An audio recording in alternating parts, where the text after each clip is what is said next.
Hammaga assalomu alaykum. Feruzbek Hurmatov va bugun sizlar bilan yangi hakkarang masala sonini olyapman hozir. Va bugun yechimini ko'rib chiqadigan hakkarang masalamiz bu. Hozir rekord qiladigan bo'lsam, rekord. Ular ko'rishingiz mumkin. Breaking the records, ya'ni rekordni yangilash. Bu katta bo'ladimi, kichik rekord bo'ladimi, o'shani yangilash. Xullas, bu yerda masalani qo'llanmasida berilgan kabi Maria plays college basketball and wants to go pro. Ya'ni Maria ismli o'yinchi kollejda basketbol o'ynaydi va bu pro bo'lishni xohlaydi. Har bitta season she maintains a record of her play. Har bitta sezonda u, ya'ni har bitta faslda u rekordlarini nima qilib boradi, nima deydi, bir joyga yozib hujjatlashtirib boradi, table shaklida, ya'ni ustun shaklida. Va bu har bitta sezonda bu nimalar o'zgarib turadi. Rekordlari masalan ba'zan 5 eng baland 5 ball olgan bo'lsa bitta o'yinda, keyingisida u tushib ketishi mumkin. Bu rekord yangilanishi yoki bali baland bo'lishi mumkin. Bu rekord yana yangilanishi faqat tepaga. Va biz nima qilishimiz kerak? Bizga hozir nechta o'yin o'ynagani bitta sezonda va uni yig'ilgan ballari beriladi. Masalan, birinchi game 12, minimum skori, maksimum skori ham 12 va uni yangilagan rekordi bitta, 0 ta. Va ikkinchi o'yinga qaraydigan bo'lsak, 24 ball olgan va maksimum tabiiyki o'zgaradi, sababi katta ball 12 dan va o'shaning uchun maksga 1 yana bitta rekord qo'shildi. Bu yerda ko'radigan bo'lsangiz, 3-o'yin yana 10 oldi. Oldin 12 edi minimum skori, ya'ni rekord yana o'zgargan bo'lgani uchun bu yerda 10 va bu yerga ham hisoblab 1 berilib ketdi. Va yakunda esa bu 24 10 24 1. Ya'ni bu yerda endi o'zgarmadi, ya'ni avval ham maksimum skor, ya'ni eng baland ball 24 edi, hozir ham bu 24 bo'lib qoldi. Bizani funksiyamizda shuni hisoblab berishimiz kerak. Bizga nima beriladi? Asosan nechta o'yin o'ynagani 9 ta, masalan 1 2 3 4 5 6 7 8 9 va bu yerda minimum bo'yicha yangilagan rekordi 2, maksimum bo'yicha yangilagan rekordi 4 bo'lib qoldi. Demak, biz hozir nima qilamiz? Shunda birinchi rekord uchun nima berib olamiz? Masalan, highest ball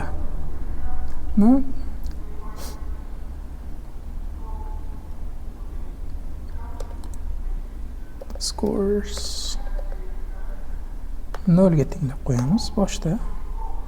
Sababi birinchi elementni tenglasak, keyingisida solishtirib ketishimiz mumkin. Rekord yangilanishi o'yinga qarab. Va ikkinchi mana shunaqa nusxalab olamiz va yozamiz bu yerga. Buni esa list. Va endi bizga yana nima kerak? Rekordni yangilagan, masalan kattasini, max ballni rekordini yangilasa, biz unga 1 qo'shishimiz kerak, yokida o'sha kichkina rekordni yangilaganda ham unga 1 ball qo'shishimiz kerak. O'shaning uchun biz bunga kelaylik. List emas, L1 teng 0, H1 teng yana 0.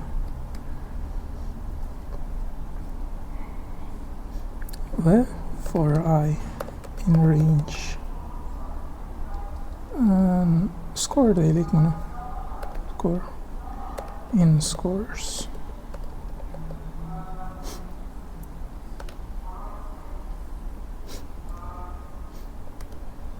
In scores. Agar skorimiz katta bo'lsa, ya'ni kichik bo'lsa deylik boshda. Kichik bo'lsa, listdan tabiiyki bu yerda biza oldin highestni tenglashimiz kerak.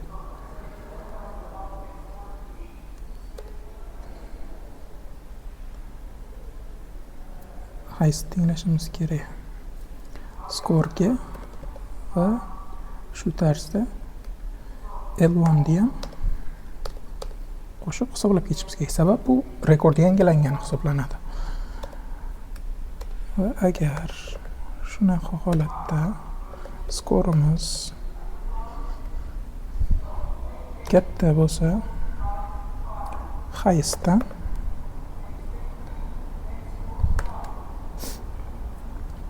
biz bunda H1 ga qo'shamiz 1 da.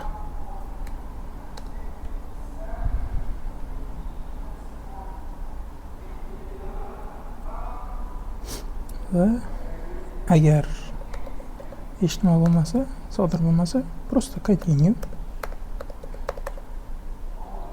Va buni nimaga, masalan, sababi aytadigan bo'lsak, ba'zi holatlar keladi.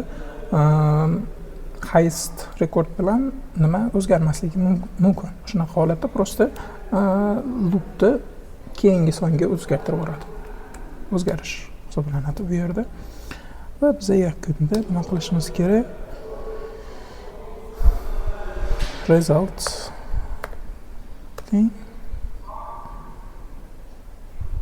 albatta list sifatida berishimiz kerak. Highest yo'q. List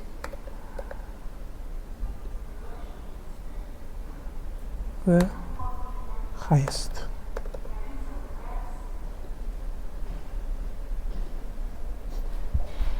Buni run qiladigan bo'lsa, hozir buni return ham qilib qo'yish kerak. Results. Hozir ko'ramiz.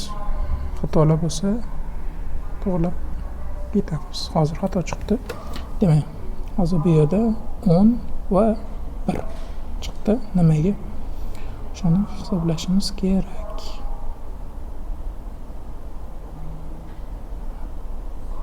Hozir bu yerda adashmasam, mana bu yerda H1 ga qo'shganmiz.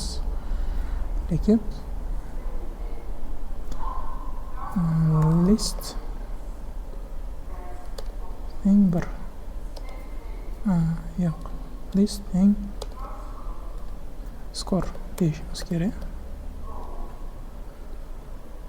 Tepadagi shay yo'q. Bu yoqda highestga emas. Buni adashmasam listni skorimiz agar kichkina bo'lsa listni tenglaymiz.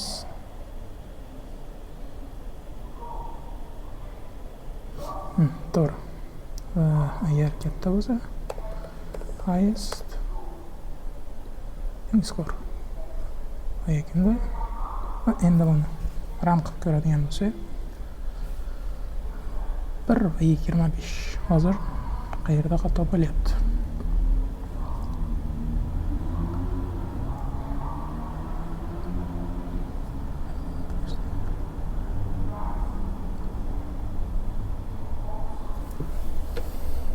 Agar first score in scores, agar skorimiz kichik bo'lsa listdan listga tenglaymiz skorni.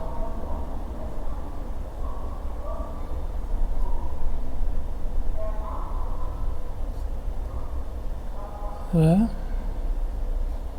e'longa qo'shamiz 1. Agar skorimiz katta bo'lsa highestga tenglaymiz skorni va H1 ga qo'shamiz teng 1. Aha. Bu yoqda L1 bilan H1 yozilishi kerak edi. Ya'ni rekordlar. O'sha adashmasam xato bo'lgan. buni ham ko'ramiz. 4 va 2 o'rnini prosta almashtiramiz. Shunchaki o'rnini almashtirsak va buni test case'lari ham bor. Hozir test case'larni ham sinab ko'ramiz. Va ikkita sample test case'dan ham o'tdi. Ko'rishingiz mumkin. 4 va 0, 4 va 0. Va shunaqa holat. Mana buni submit qilib ko'radigan bo'lsak, hamma test case'lardan o'tdi. Va biza yana 10 ball qo'lga kiritdik. Va buguncha shular edi. Masalamizni yechilish tartibi shu tarzda bo'ldi. Va hammaga rahmat. Sizlar bilan Feruzbek Parmatov bo'ldi.